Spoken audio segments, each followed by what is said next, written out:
Welcome all. In this lecture we are going to discuss about arrays.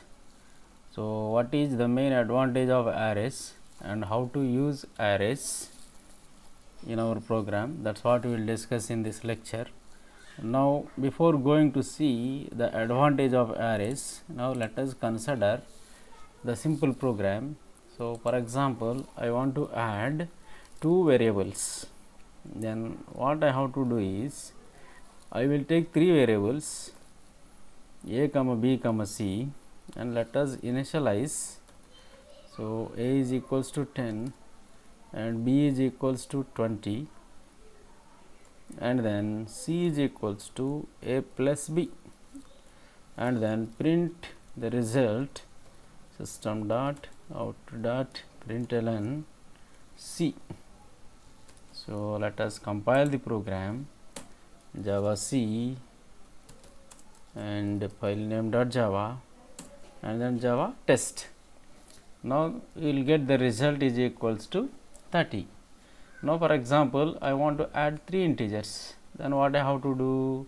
So again I will take one more variable here a b c d and let us initialize c is equals to 30 and then d equals to a plus b plus c.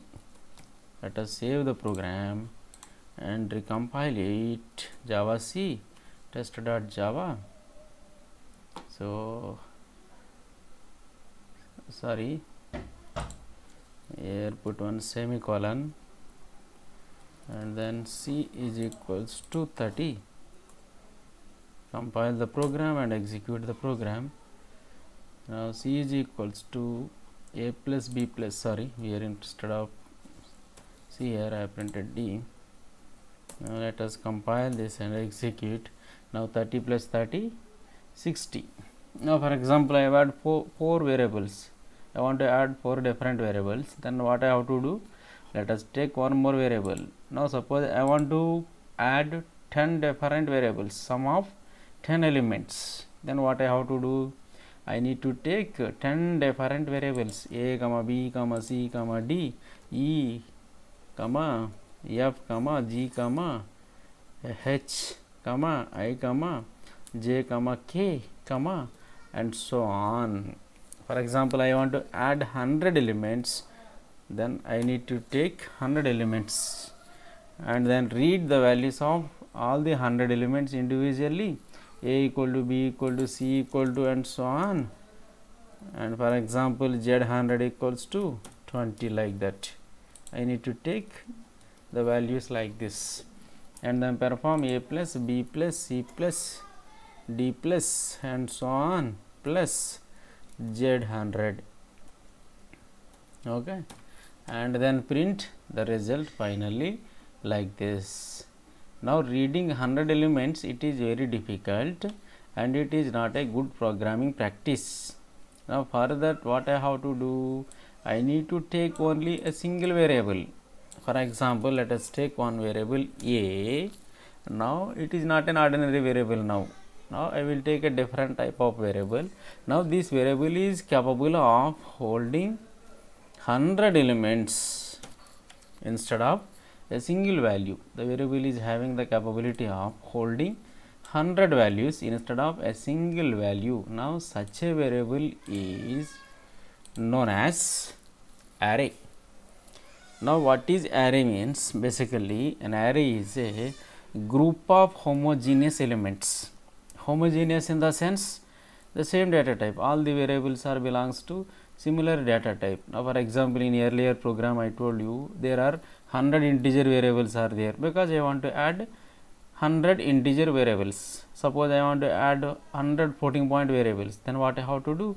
I need to take 100 floating point variables, and suppose I want to add 100 double variables, then I need to take double d1 d2 d3 d4 d5 and so on d100. Similarly, if you want to hold n number of elements using a single variable, now we have a provision that is known as array. Now the array holds collection of elements which are belongs to the similar data type. Such a variable is known as array. Now an array is basically indexed collection of fixed number of homogeneous data elements. Homogeneous in the sense all the variables are belongs to similar data type, that is all the elements are integers or all the elements are floating point variables and all the elements are double, whatever it may be. Now each and every all these elements are fixed in number. For example, I want to take 100 elements, that 100 is fixed, you cannot change these values once you create an array, and each and every element is indexed, that is there is an index to represent the first element, second element, third element, fourth element and so on, nth element in the given array. That is known as the indexed collection of fixed number of homogeneous data elements. It is known as array. And the next one is the main advantage of array is we can represent large number of values by using a single variable. That is the main advantage of the array. For example, A holds 100 elements or n number of elements, and for example, B is an array. If B is an array, B holds 100 number of elements or n number of elements, so that the readability of the code will be improved.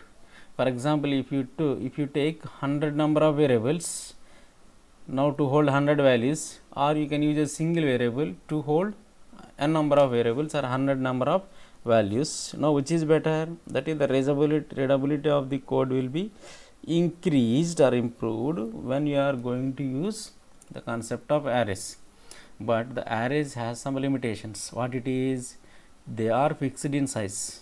That means once an array is defined or once an array is created, there are no more changes, or there is no chance of increasing or decreasing the size of an array.